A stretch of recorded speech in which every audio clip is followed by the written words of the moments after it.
Brad, look like they got Luke Dodig back, and as you know, as a starting quarterback, and got from what I can tell, from what I'm gathering, there's a lot of you got some weapons. You know, Marshawn Lord and Kevin Harris and Juju McDowell. Just go Josh Van. Just go seem like they got quite a few weapons. What kind of you have? What kind of game plan are you formulating to try to combat that? Yeah, they do. It's good, astute sort of observation. I mean, they've got offensive skill all over the place. I mean, the running backs are really talented, and you look at how they distribute it to them. I mean, all four of those guys, they make sure they get fairly equal touches. Obviously we saw a good dose of Kevin Harris last year. So we know what we're in for from a running back position. They're really talented. I think, 11 is a really, really talented player. We obviously saw Doty, last year as a freshman.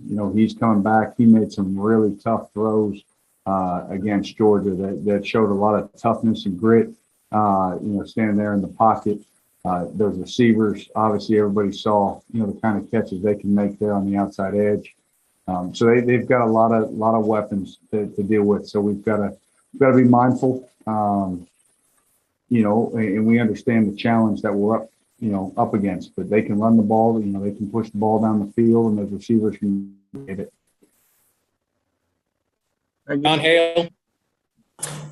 Brad, Mark the other day was talking about it's a situation where with JJ, it's probably less is more sometimes. So you could pick your spots with him. You don't have to overuse him too much. Just how can you see maybe the last 2 weeks that just where he's at in terms of his conditioning or whatever? Maybe was he out there too much, or what's kind of your ideal role for him moving forward? Well, obviously, we're trying to find the sweet spot for him. What's the good rep? I think, every week he gets more and more, into football shape and confident, in what he can do. And there are times that it's not just sort of a singular game. It's sort of the cumulative effect. And obviously, played more in the Missouri game than we anticipated in him playing. And then, with Jordan last week, he had to play a much bigger role. And, but it's good. I think it's good for him, to have experienced that, to understand that his knee's good, that he can trust it, and he does. But we have to do a good job of managing and not pushing too hard. And, it's good to have Jordan, and, those other guys got to step up too. But no, I think he's in a good place. He's in a good place mentally. I think he's in a good place physically. So ideally, a few less snaps than he's taken the last couple of weeks. But, if we need to go that route, we'll go that route, depending on, how everything played out. But I think we're in a situation that we can take some off. Adam. Hey, Brad, how do you just feel how McQuan has played here in the first 3 games? I know Missouri and Chattanooga kind of went a little pass heavy on you all. I know he's maybe not, he wants to stop the run first with him, maybe not rush the passer with him. So just how do you feel he's done there here in the first 12 quarters?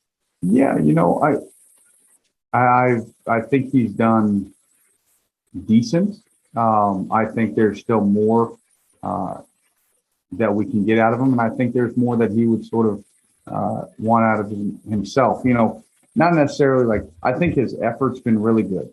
Some of his alignments we got to clean up at times, and he knows that. But when he's in there and a team tries to run inside, there has not been much room, where most teams have, had some success, is sort of pushing it away from him. But again, I think he's done a fairly decent job.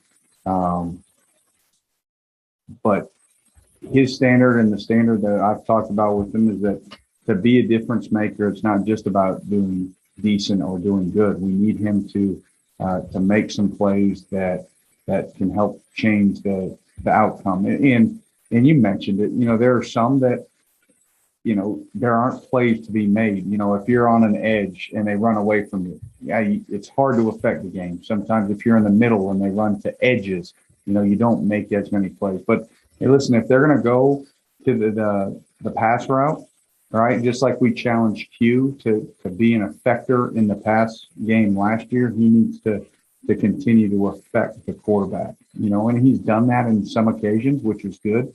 But I think there's opportunities out there for him to do more. Josh Moore. Hey, Brad, I have kind of a two-part question. Just in general, do you think it's harder for an offense or a defense to go into a loud environment, especially for the first time in a year? And how do you expect your guys to respond? I know there's a lot of experience on your side of the ball, a lot of guys who've at least seen this, even if from the sidelines before. How do you think that's going to help you this week? Well, I think it depends on which side you're on. I think it's it can go both ways. Going into an environment, like us going to South Carolina, I think obviously it's harder on an offense just because the communication piece, fans are going to be louder when, your side has the ball. They'll be quieter when their offense has the ball. So we're able to communicate more. When we're at home, we love the enthusiasm and, of the home crowd, which gets you juiced up on defense, but also there can be some communication, that you have to make within a loud environment when you're in a home at defense. I think this week for us, the crowd, it's more of a momentum thing when you're playing on defense on the road, is that you can't let it affect you. You can feel how a crowd is affecting a game, with momentum. And our guys have to be a little bit immune to that, because there's going to be ebbs and flows, good and bad, both offense, defense, special teams, whatever the case may be. And you can't buy into that. Nick. Jaquez wasn't necessarily known as a pass defense kind of guy. He was more of a thump and run stopper at Ole Miss, but he's made quite a few plays, quite a few pass breakups. He had that nice pick. Is this something you anticipated? What did he do to develop that skill? Well, I think some is instinct. Like I think he does some nice instinctual things, both in the run and the pass game. I think, his work with Coach Summerall here has really helped sort of expand, his tool set to where it's, hey, you're not just a box run fitter. Like there are other things in our defense that we require you to do. And he's a learner of the game. Like he studies as much as anybody in the building. He's here all the time. He's watching film by himself. He watches after practice. He's very critical sort of himself. And when you do that and you put that kind of time and effort in, you get better at things. And he has gotten better since his arrival in coverage. And there's still, as many plays as he's made, there's still more plays that he's going to make in the future. And again, when we give landmarks or we give certain details of a distinctive drop, he executes those. And when you do that, good things happen. And we've been thankful. Obviously, the pick in Missouri was huge. His ability to get back on that pop pass and get a hand on it, that was a huge PBU in the game. So we need him to continue to make those big plays for us. Kent Spencer. Yeah, Brad, a two-parter. The last 2 weeks you guys have played against offenses that the quarterbacks kind of get the ball out of their hands pretty fast. Do you have to kind of keep encouraging your defensive front, because obviously for those guys that can be pretty frustrating? And what do you see out of South Carolina? Is this an offense that allows those guys to be able to get home? Well, so I'll start with the first one. Yes, you do have to continue to boost their confidence and encourage them to keep working. We talk in our building, every position has things that are difficult, but one of the toughest things to do is the pass rush. Because if you're having a phenomenal day and they pass the ball 40 times and you have 4 sacks, that means you have 1 sack every 10 throws, which means, and you're not getting all 4 of them. You know, that's around the whole group.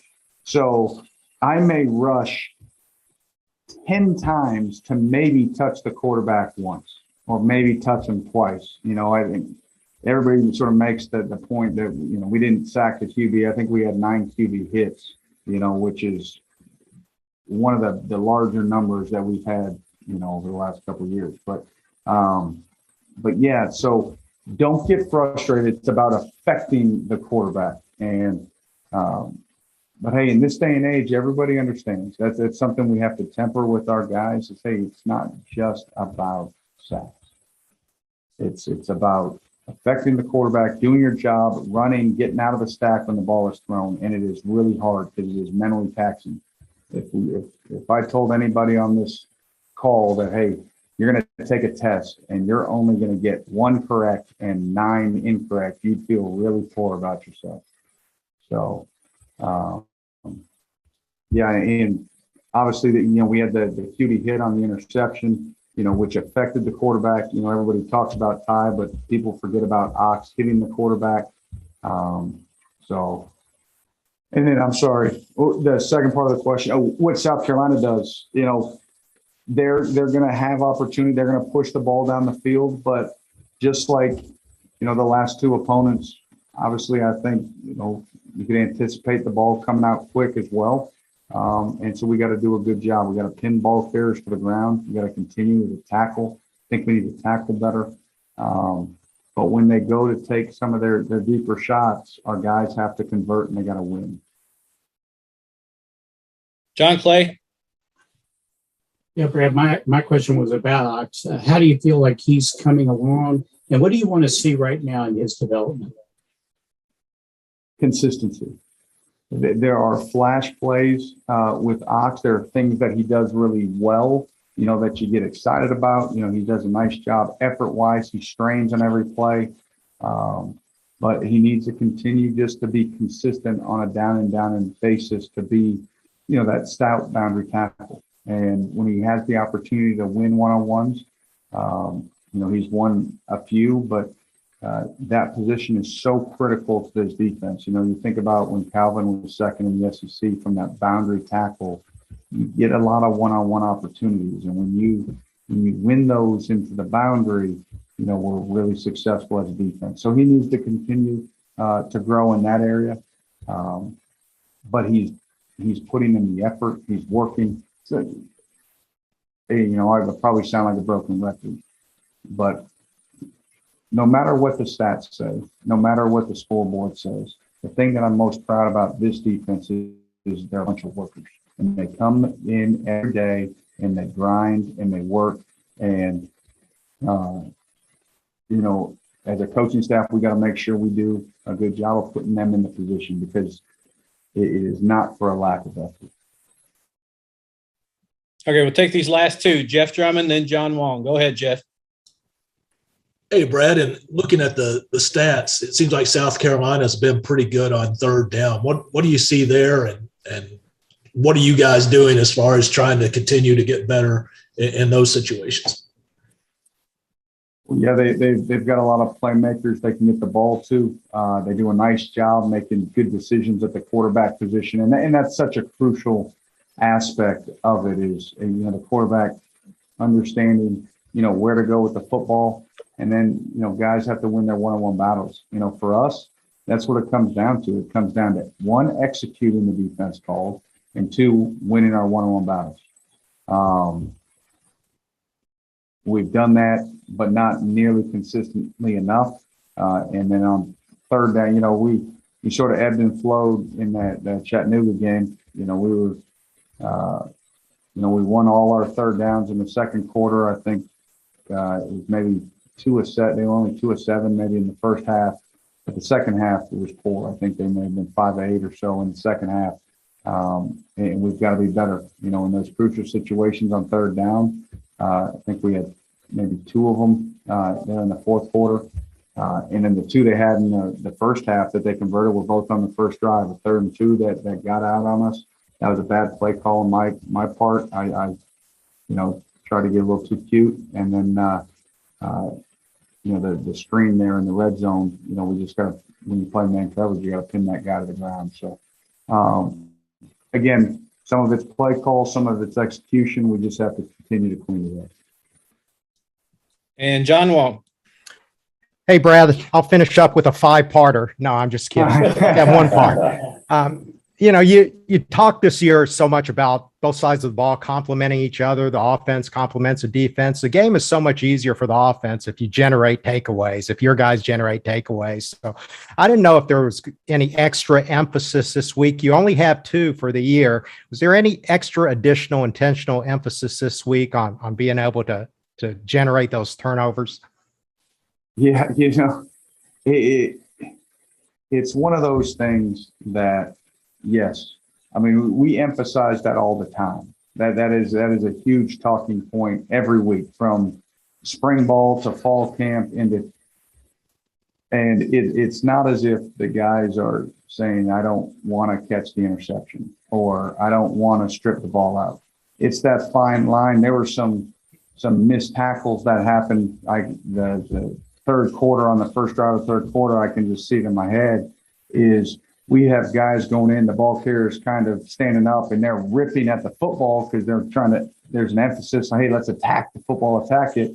Well, what we don't do is we didn't pin him to the ground. And when we ripped at it, then he spun away and then he got an extra, 7 yards. And so there's that fine line that you have is, hey, how much do you attack the football? Same thing on interceptions. You can go and you can dive and you can try to make the pick, but we've all seen it. The guys that miss, then it's caught and it's a big play. So, yes, there is a huge emphasis. We want to try to give the offense short fields, but you have to do it within the scheme work. And when the play's there to be made, we need to make it. Ty made it in that last game. He made it in the Missouri game. They gave us the PI. We did not make it in the Missouri game down on the goal line. Those are huge opportunities that we got to take advantage of. Again, we only had 1 in the Missouri game. Could have been upwards of 4. We had, the 2 interception opportunities, another one when JJ ripped the ball out on the screen and we couldn't get on it. But I wish we could call a play that was a turnover play, but sometimes it just got to happen.